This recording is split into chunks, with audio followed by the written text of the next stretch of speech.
Feliz y bendecido día, aprendiendo un curso de milagros. El secreto de la verdadera oración es olvidarte de las cosas que crees necesitar. Pedir algo específico es igual que ver el pecado primero y luego perdonarlo. Del mismo modo, al orar pasas por alto tus necesidades específicas, tal como las ves, y las dejas en manos de Dios. Ahí se convierten en los regalos que le haces, pues le dicen que no antepondrás otros dioses a Él, ni que quieres otro amor que el suyo. Este libro es un comienzo, no un final.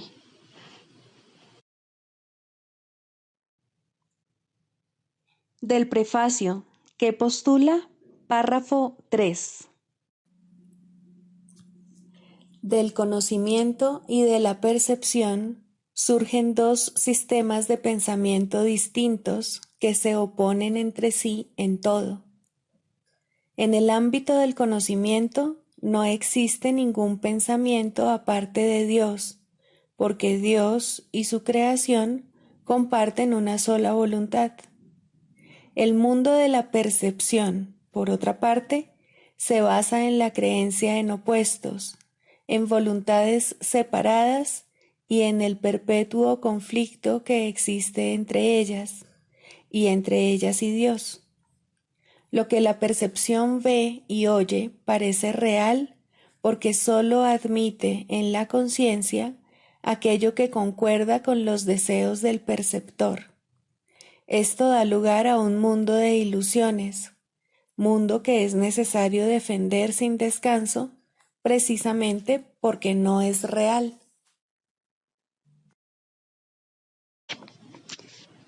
Introducción. Este es un curso de milagros, es un curso obligatorio. Solo el momento en que decides tomarlo es voluntario.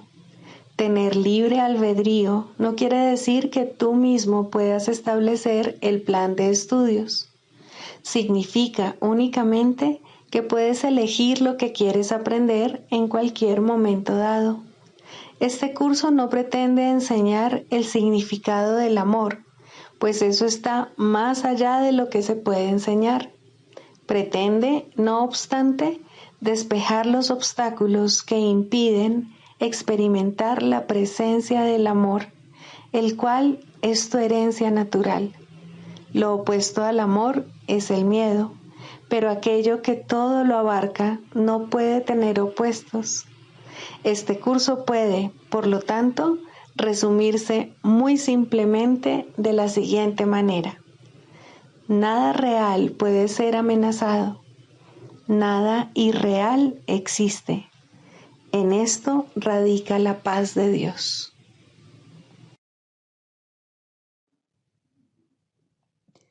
Capítulo 1. El significado de los milagros. Primero, principios de los milagros. Principio 28. Los milagros son un modo de liberarse del miedo. La revelación produce un estado en el que el miedo ya ha sido abolido. Los milagros son, por lo tanto, un medio y la revelación un fin.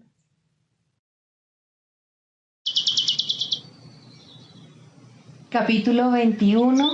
Razón y percepción. 6. La razón en contraposición a la locura.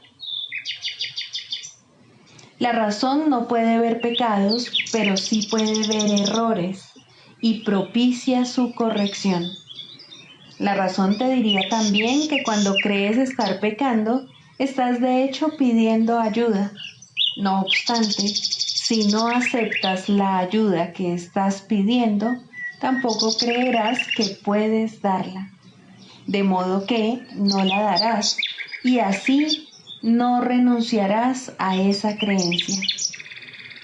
Pues cualquier clase de error que no haya sido corregido te engaña con respecto al poder que reside en ti para llevar a cabo la corrección.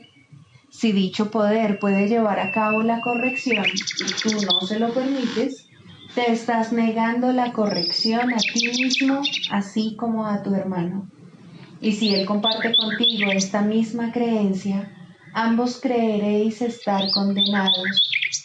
Puedes evitarle esto a él y evitártelo a ti, pues la razón no facilitaría la corrección únicamente en ti. No puedes aceptar o rechazar la corrección sin incluir a tu hermano.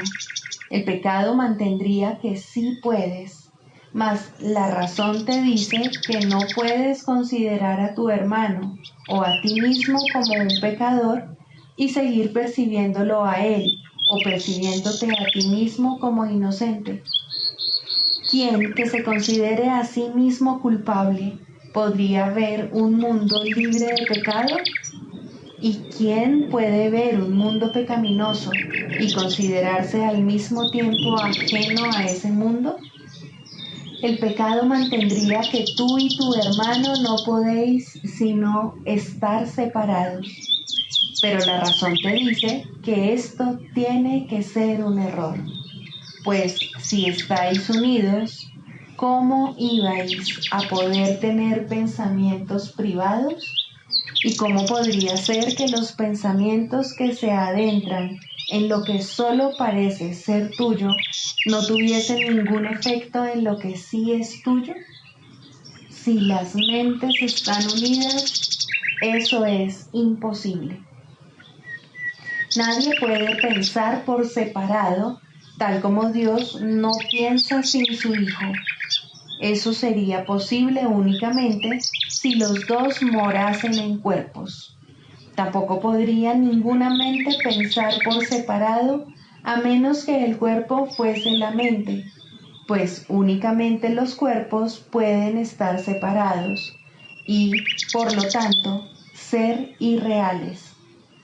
La morada de la demencia no puede ser la morada de la razón, pero es fácil abandonar dicha morada si ves la razón. No puedes abandonar la demencia trasladándote a otro lugar. La abandonas simplemente aceptando la razón en el lugar que antes ocupaba la locura. La locura y la razón ven las mismas cosas, pero es indudable que las contemplan de modo diferente. La locura es un ataque contra la razón que la expulsa de la mente y ocupa su lugar. La razón no ataca, sino que calladamente ocupa el lugar de la locura y la reemplaza si los dementes deciden escucharla. Pero los dementes no conocen su propia voluntad, pues creen ver el cuerpo y permiten que su propia locura les diga que éste es real. La razón sería incapaz de eso. Y si tú defiendes el cuerpo en contra de tu razón, no entenderás lo que es el cuerpo ni lo que eres tú. El cuerpo no te separa de tu hermano, y si crees que lo hace, estás loco. Pero la locura tiene un propósito, y cree también disponer de los medios que lo pueden convertir en realidad. Ver el cuerpo como una barrera que separa aquello que la razón te dice que no puede sino estar unido, solo puede ser una locura, y no lo podrías ver de este modo si escuchases la voz de la razón. ¿Qué puede haber que se interponga entre lo que es un continuo?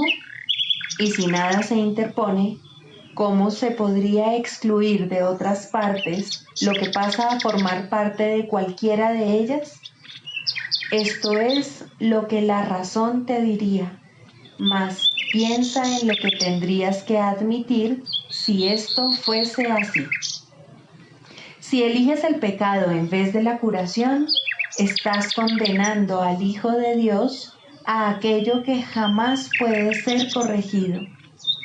Le dices, con tu elección, que está condenado, separado de ti y de su Padre para siempre, y sin esperanza de jamás poder retornar a salvo. eso es lo que le enseñas, y aprenderás de él exactamente lo que le enseñes, pues lo único que le puedes enseñar es que él es como tú quieres que él sea, y lo que eliges que él sea es lo que eliges para ti. Mas no pienses que esto es temible. Que estás unido a él es un hecho, no una interpretación. ¿Cómo puede un hecho ser temible a menos que esté en desacuerdo con lo que tienes en más estima que la verdad? La razón te diría que este hecho es tu liberación. Ni tu hermano ni tú podéis ser atacados por separado, ni tampoco puede ninguno de vosotros aceptar un milagro sin que el otro no sea igualmente bendecido por él y curado del dolor. La razón, al igual que el amor, desea tranquilizarte y no es su intención infundirte temor. El poder de curar al Hijo de Dios se te concede a ti, porque Él no puede sino ser uno contigo. Tú eres responsable de cómo Él se ve a sí mismo, y la razón te dice que se te ha concedido poder transformar su mente por completo, la cual es una contigo en solo un instante. Y cualquier instante sirve para llevar a cabo una completa corrección de todos sus errores y restituirle su plenitud.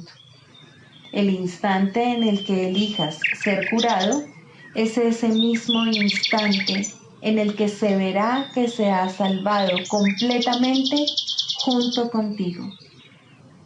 Se te ha dado la razón para que entiendas que esto es así, pues la razón, que es tan benévola como la finalidad para la que se emplea, te aleja constantemente de la locura y te conduce hacia el objetivo de la verdad. Y ahí te desharás de la carga que supone negar la verdad. Y esa es la carga que es terrible, no la verdad. En el hecho de que tú y tu hermano estáis unidos, reside vuestra salvación, el regalo del cielo, no el del miedo. ¿Consideras acaso que el cielo es una carga para ti? En la locura lo es. Sin embargo, lo que la locura ve tiene que ser disipado por la razón. La razón te asegura que el cielo es lo que quieres y lo único que quieres. Escucha a aquel que te habla con raciocinio y que pone tu razón en armonía con la suya. Resuélvete a dejar que la razón sea el medio por el que él te indique cómo dejar atrás la demencia. No te ocultes tras la demencia para escapar de la razón. Lo que la locura encubriría, el Espíritu Santo lo pone al descubierto para que todo el mundo lo contemple con júbilo. Tú eres el Salvador de tu hermano. Él es el tuyo. A la razón le es muy grato hablar de esto. El amor le infundió amor a este plan benevolente. Y lo que el amor planea es semejante a sí mismo en esto. Al estar unido a ti, él desea que aprendas lo que debes ser. Y dado que tú eres uno con él, se te tiene que haber encomendado que des lo que él ha dado y todavía sigue dando.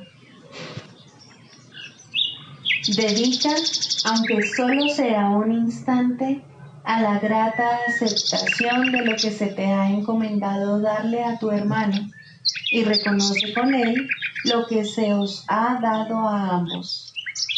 Dar no es más bendito que recibir, pero tampoco es menos. El Hijo de Dios se le bendice siempre cual uno solo, y a medida que su gratitud llega hasta ti que le bendijiste, la razón te dirá que es imposible que tú estés excluido de la bendición. La gratitud que Él te ofrece te recuerda las gracias que tu Padre te da por haberlo completado a Él. Y la razón te dice que sólo así puedes entender lo que tú debes ser. Tu Padre está tan cerca de ti como tu hermano. Sin embargo, ¿qué podría estar más cerca de ti que tu propio ser?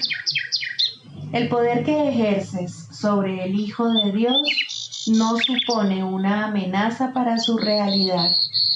Por el contrario, solo da testimonio de ella.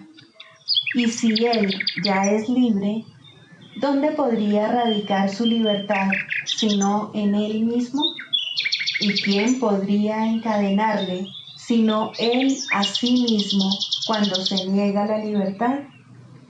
De Dios nadie se burla, ni tampoco puede su Hijo ser aprisionado, salvo por su propio deseo. Y por su propio deseo es también como se libera. En eso radica su fuerza, no su debilidad.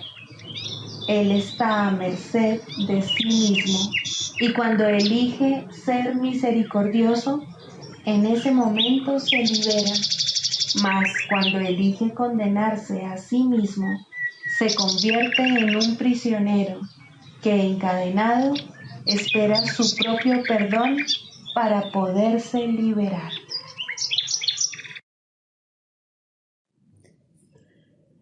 Libro de ejercicios. Pregunta 4. ¿Qué es el pecado? El pecado es demencia. Es lo que hace que la mente pierda su cordura y trate de que las ilusiones ocupen el lugar de la verdad. Y al estar loca, la mente ve ilusiones donde la verdad debería estar y donde realmente está. El pecado dotó al cuerpo con ojos, pues, ¿qué iban a querer contemplar los que están libres de pecado? ¿Para qué iban a querer la vista, el sonido o el tacto? ¿Qué iban a querer oír o intentar asir? ¿Qué necesidad iban a tener de los sentidos? Usar los sentidos es no saber, y la verdad solo se compone de conocimiento y de nada más. El cuerpo es el instrumento que la mente fabricó en su afán por engañarse a sí misma. Su propósito es luchar, mas el objetivo por el que lucha puede cambiar, y entonces el cuerpo lucha por otro objetivo. Lo que ahora persigue lo determina el objetivo que la mente ha adoptado para sustituir a la meta de engañarse a sí misma que antes tenía. La verdad puede ser su objetivo, tanto como las mentiras, y así los sentidos buscarán lo que da fe a la verdad. El pecado es la morada de las ilusiones, las cuales representan únicamente cosas imaginarias, procedentes de pensamientos falsos. Las ilusiones son la prueba de que lo que no es real lo es. El pecado prueba que el Hijo de Dios es malvado, que la intemporalidad tiene que tener un final y que la vida eterna sucumbirá ante la muerte. Y Dios mismo ha perdido al Hijo que ama, y de lo único que puede valerse para alcanzar su plenitud es la corrupción. La muerte ha derrotado su voluntad para siempre. El odio ha destruido el amor y la paz ha quedado extinta para siempre. Los sueños de un loco son pavorosos y el pecado parece ser ciertamente aterrador. Sin embargo, lo que el pecado percibe no es más que un juego de niños. El Hijo de Dios puede jugar a haberse convertido en un cuerpo que es presa de la maldad y de la culpabilidad, y a que su corta vida acabe en la muerte. Mientras tanto, su Padre ha seguido derramando su luz sobre él y amándolo con un amor eterno que sus pretensiones no pueden alterar en absoluto. ¿Hasta cuándo, Hijo de Dios, vas a seguir jugando el juego del pecado? ¿No es hora ya de abandonar esos juegos peligrosos? ¿Cuándo vas a estar listo para regresar a tu hogar? ¿Hoy quizá? El pecado no existe. La creación no ha cambiado. ¿Deseas aún seguir demorando tu regreso al cielo? ¿Hasta cuándo, Santo Hijo de Dios, vas a seguir demorándote? ¿Hasta cuándo? Lección 251. No necesito nada más que la verdad. Busqué miles de cosas y lo único que encontré fue desconsuelo. Ahora solo busco una, pues en ella reside todo lo que necesito y lo único que necesito. Jamás necesité nada de lo que antes buscaba y ni siquiera lo quería.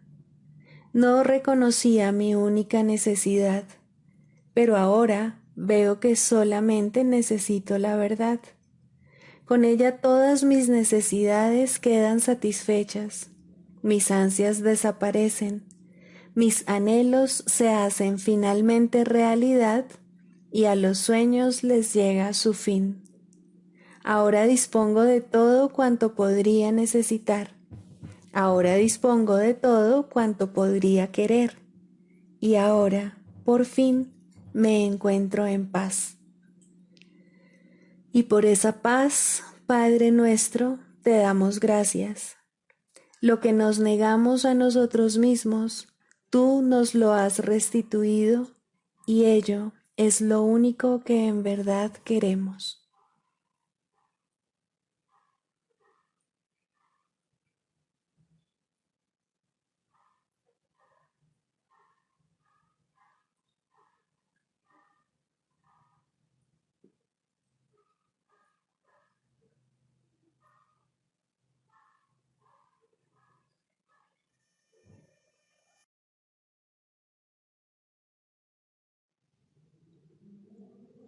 Del Manual para el Maestro, pregunta 4.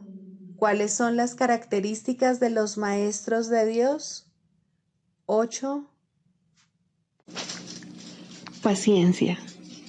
Los que están seguros del resultado final pueden permitirse el lujo de esperar, y esperar sin ansiedad. Para el Maestro de Dios, tener paciencia es algo natural. Todo lo que ve son resultados seguros que ocurrirán en un momento que tal vez aún le sea desconocido, pero que no pone en duda. El momento será tan apropiado como la respuesta. Y esto es verdad con respecto a todo lo que ocurre ahora u ocurra en el futuro. En el pasado no se produjeron tampoco errores, ni ocurrió nada que no sirviese para beneficiar al mundo, así como aquel a quien aparentemente le ocurrió. Tal vez esto no se entendió así en su momento. Con todo, el Maestro de Dios está dispuesto a reconsiderar todas sus decisiones pasadas, si éstas le están causando dolor a alguien. Tener paciencia es algo natural para aquellos que tienen confianza. Seguros de la interpretación final de todas las cosas en el tiempo, ningún resultado, ya visto o por venir, puede causarles temor alguno.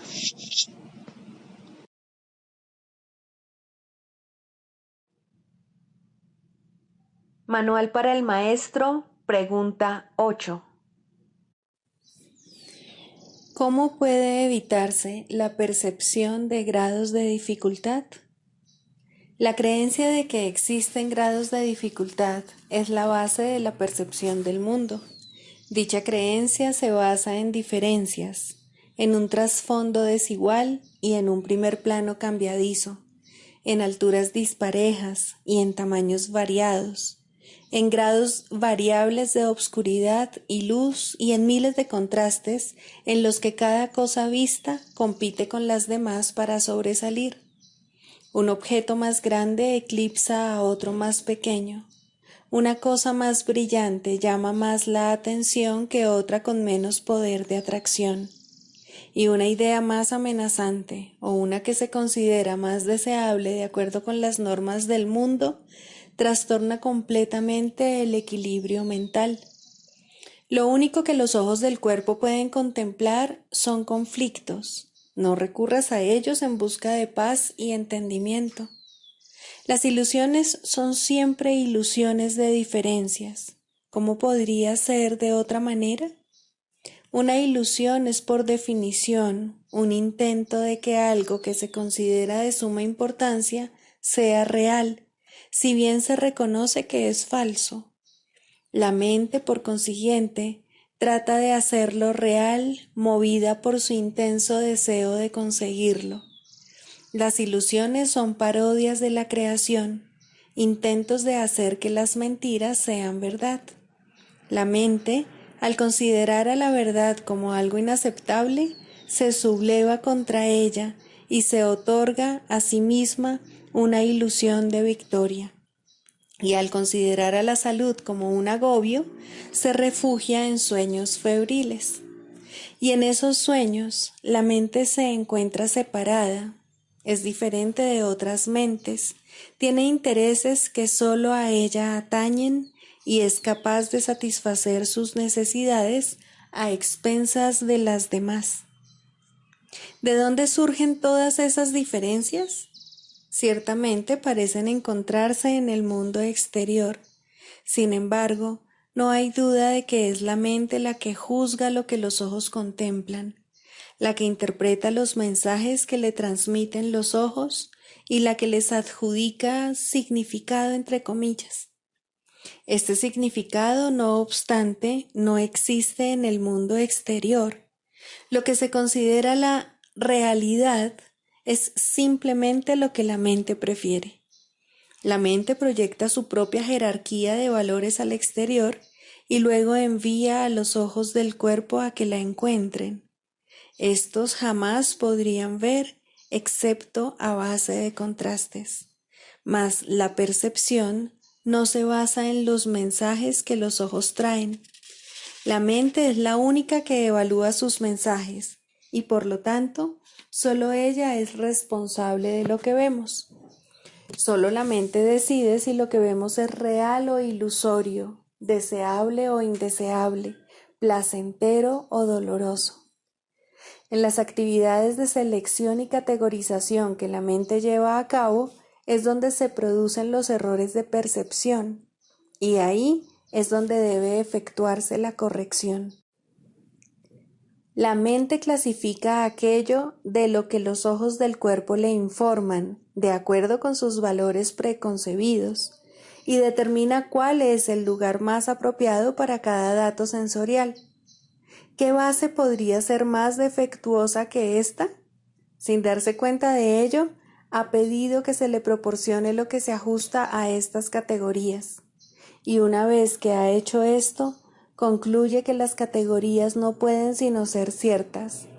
Esta es la base de todos los juicios que establecen diferencias, porque los juicios que el mundo emite descansan sobre ella. ¿Cómo se iba a poder depender de este razonamiento confuso y absurdo? No puede haber grados de dificultad en la curación por el simple hecho de que toda enfermedad es una ilusión. ¿Sería acaso más difícil desvanecer la creencia que tiene un demente en una alucinación mayor que la que tiene en una más pequeña? ¿Podría reconocer más rápidamente la irrealidad de una voz estridente que la de una voz agradable? ¿Desecharía más fácilmente una orden para que mate que se le pide con un susurro que una que se le pide a gritos? ¿Y afectaría el número de tridentes que tienen los diablos que él ve la credibilidad de estos en su percepción? Su mente ha calificado todas esas ilusiones de reales y, por lo tanto, son reales para él. Cuando se dé cuenta de que no son más que ilusiones, desaparecerán. Y lo mismo ocurre con la curación. Las propiedades de las ilusiones que hacen que éstas parezcan diferentes entre sí son realmente irrelevantes, pues sus propiedades son tan ilusorias como ellas mismas.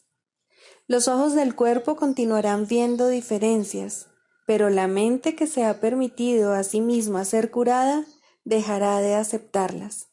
Habrá quienes parezcan estar más enfermos que otros, y los ojos del cuerpo informarán, como antes, de los cambios que se produzcan en su aspecto. Mas la mente curada los clasificará a todos de la misma manera, como irreales.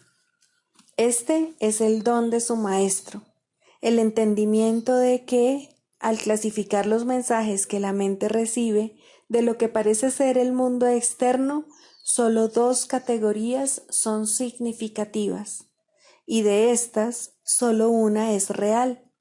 De la misma manera en que la realidad es completamente real, independientemente de los conceptos de tamaño, forma, tiempo o lugar, pues no pueden existir diferencias en ella, así también las ilusiones carecen de distinciones. La única respuesta para cualquier clase de enfermedad es la curación. La única respuesta para cualquier clase de ilusión es la verdad. Manual para el maestro. Clarificación de términos. 4. La percepción verdadera, el conocimiento. El mundo que ves no es más que la ilusión de un mundo. Dios no lo creó, pues lo que Él crea tiene que ser tan eterno como Él. En el mundo que ves, no obstante, no hay nada que haya de perdurar para siempre. Algunas cosas durarán en el tiempo algo más que otras, pero llegará el momento en el que a todo lo visible le llegue su fin. Los ojos del cuerpo no son, por lo tanto, el medio a través del cual se puede ver el mundo real, pues las ilusiones que contemplan solo pueden conducir a más ilusiones de la realidad. Y eso es lo que hacen, pues todo lo que los ojos del cuerpo ven no solo no ha de durar, sino que además se presta a que se tengan pensamientos de pecado y culpabilidad. Todo lo que Dios creó, por otra parte, está por siempre libre de pecado y por ende, por siempre libre de culpabilidad. El conocimiento no es el remedio para la percepción falsa, puesto que al proceder de distintos niveles jamás pueden encontrarse. La única corrección posible para la percepción falsa es la percepción verdadera. Esta no perdurará, pero mientras dure, su propósito será sanar. La percepción verdadera es un remedio que se conoce por muchos nombres. El perdón, la salvación, la expiación y la percepción verdadera son todos una misma cosa. Son el comienzo de un proceso cuyo fin es conducir a la unicidad que los trasciende a todos. La percepción verdadera es el medio por el que se salva al mundo de las garras del pecado, pues el pecado no existe. Y esto es lo que la percepción verdadera ve. El mundo se yergue como un sólido muro ante la faz de Cristo, pero la percepción verdadera lo ve solo como un frágil velo, tan fácil de descorrer que no podría durar más de un instante. Por fin se ve el mundo tal como es, y ahora no puede sino desaparecer, pues en su lugar ha quedado un espacio vacío que ha sido despejado y preparado. Donde antes se percibía destrucción, aparece ahora la faz de Cristo, y en ese instante el mundo queda olvidado, y el tiempo acaba para siempre al disolverse el mundo en la nada de donde provino. Un mundo perdonado no puede durar mucho. Era la morada de los cuerpos, pero el perdón mira más allá de ellos. En eso radica su santidad. Así es como sana. El mundo de los cuerpos es el mundo del pecado, pues solo si el cuerpo existiese sería posible el pecado. El pecado acarrea culpabilidad tan irremediablemente como el perdón acaba con ella. Y una vez que ha desaparecido todo rastro de culpabilidad, ¿qué queda que pueda seguir manteniendo al mundo separado y fijo en su lugar? Pues la idea de lugar habrá desaparecido también junto con el tiempo. El cuerpo es lo único que hace que el mundo parezca real, pues, al ser algo separado, no puede permanecer donde la separación es imposible. El perdón prueba que es imposible porque no lo ve, y lo que entonces pasas por alto deja de ser comprensible para ti, tal como una vez estabas seguro de su presencia. Este es el cambio que brinda la percepción verdadera. Lo que antes se había proyectado afuera, ahora se ve adentro, y ahí el perdón deja que desaparezca. Ahí se establece el altar al Hijo, y ahí se recuerda a su Padre. Ahí se llevan todas las ilusiones ante la verdad y se depositan ante el altar. Lo que se ve como que está afuera no puede sino estar más allá del alcance del perdón, pues parece ser por siempre pecaminoso. ¿Qué esperanza puede haber mientras se siga viendo el pecado como algo externo? ¿Qué remedio puede haber para la culpabilidad?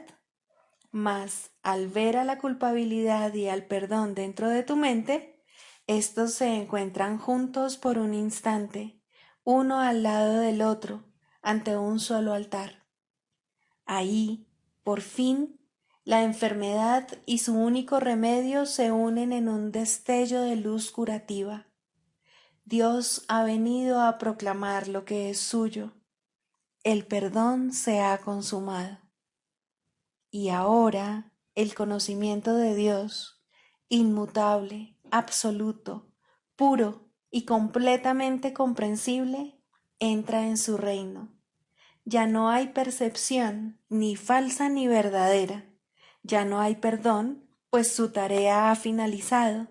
Ya no hay cuerpos, pues han desaparecido ante la deslumbrante luz del altar del Hijo de Dios.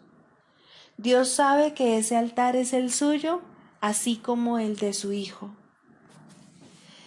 Y ahí se unen, pues ahí el resplandor de la faz de Cristo ha hecho desaparecer el último instante del tiempo, y ahora la última percepción del mundo no tiene propósito ni causa, pues ahí donde el recuerdo de Dios ha llegado finalmente, no hay jornada, ni creencia en el pecado, ni paredes, ni cuerpos, y la sombría atracción de la culpabilidad y de la muerte se extingue para siempre.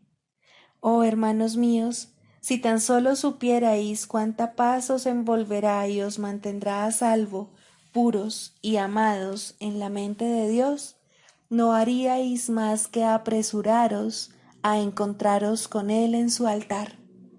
Santificados sean vuestros nombres y el suyo, pues se unen ahí, en ese santo lugar.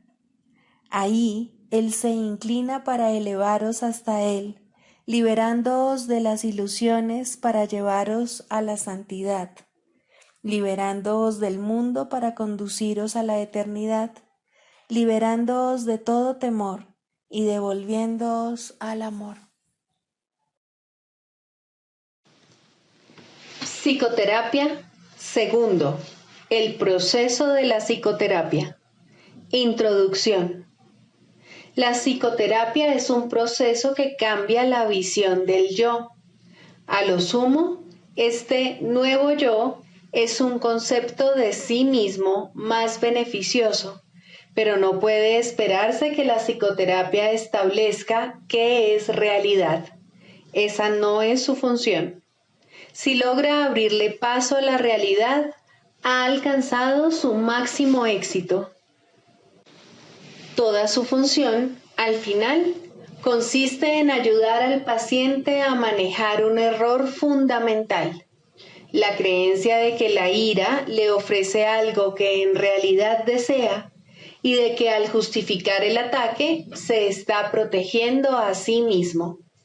En la medida en que llegue a darse cuenta de que esto es un error, en esa misma medida se ha salvado realmente. Los pacientes no entran en una relación terapéutica con este objetivo en mente.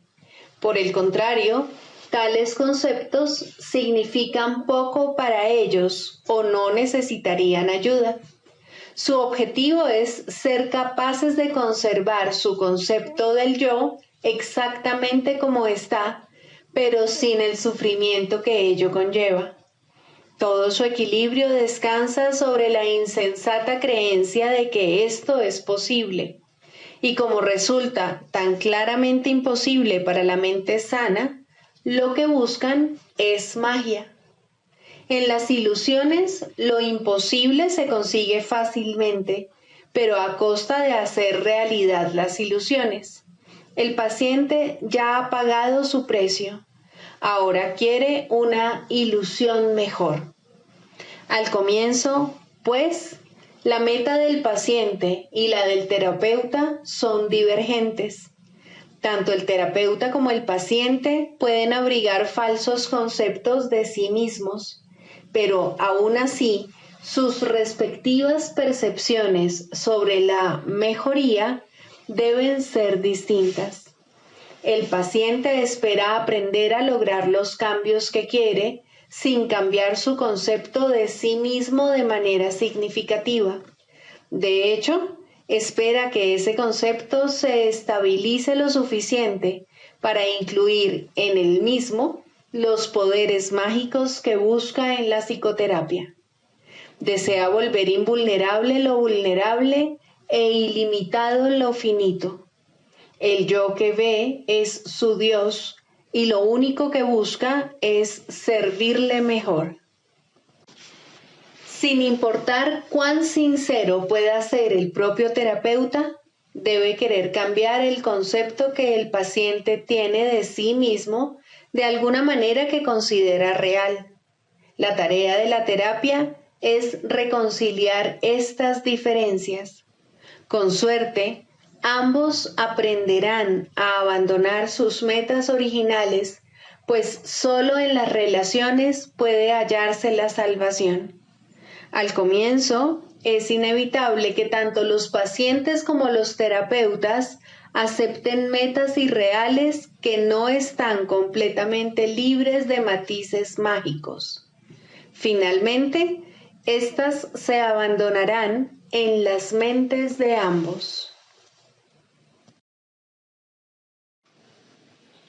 El canto de la oración. Tercero, orar por otros. Dijimos que siempre oras por ti mismo y así es.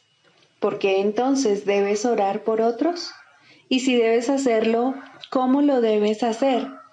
Orar por otros, si se ha entendido correctamente, se convierte en el medio para eliminar la culpa que has proyectado sobre tu hermano y poder reconocer que no es él quien te está haciendo daño.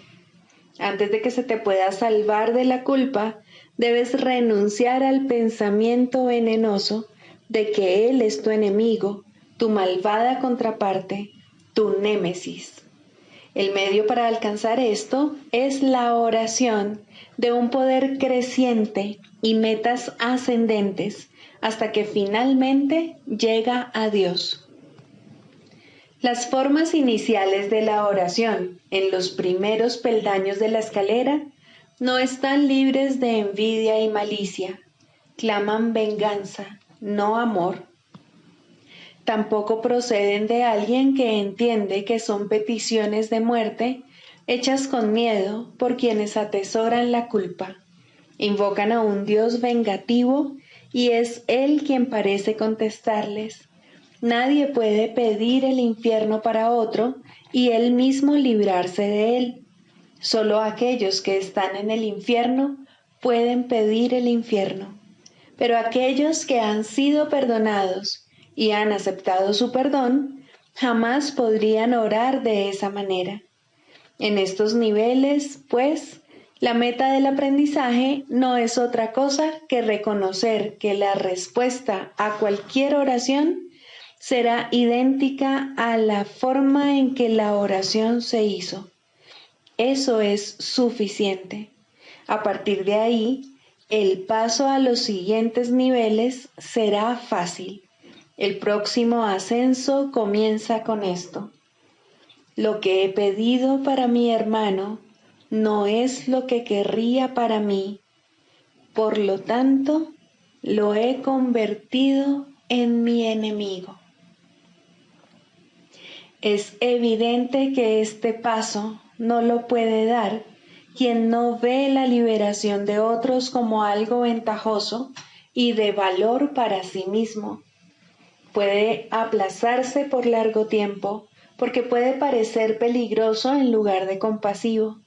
Para los culpables, ciertamente, parece una ventaja tener enemigos y este imaginado beneficio debe desaparecer si es que se ha de liberar a los enemigos. La culpa se debe abandonar, no ocultar.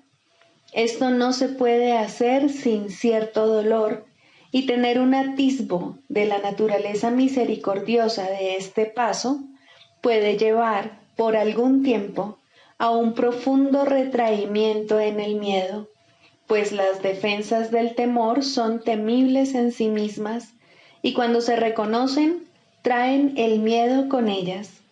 No obstante, ¿qué ventaja le ha reportado jamás a un prisionero la ilusión del escape? Su verdadero escape de la culpa radica únicamente en el reconocimiento de que la culpa ha desaparecido.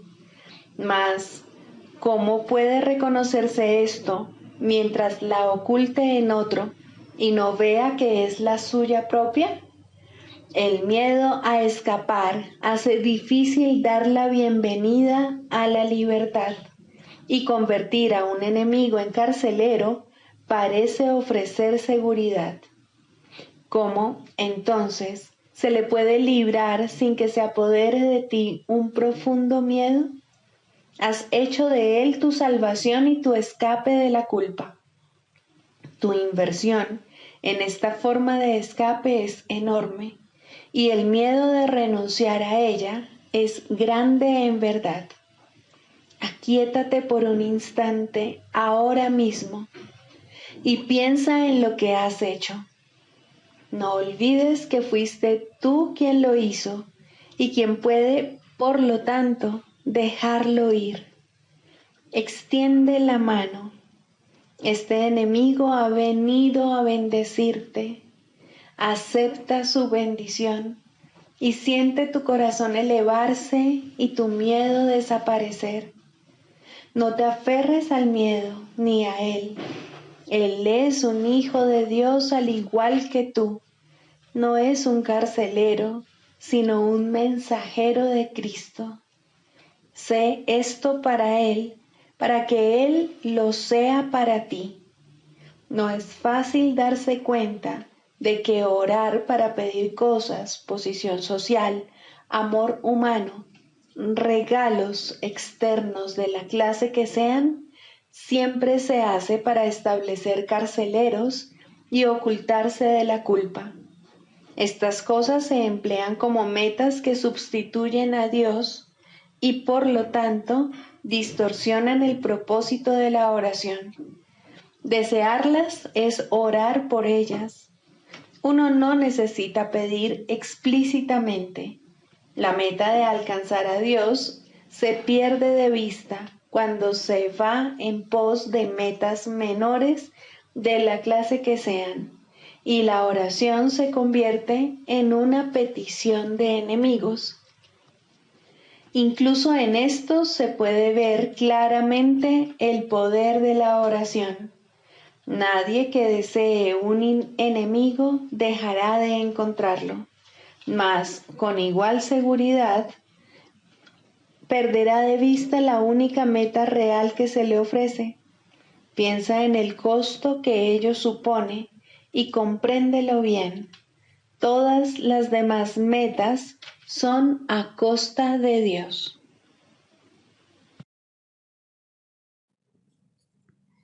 Sigamos a Jesús haciendo del perdón algo tan natural como respirar y algo tan vital como el aire. Amén.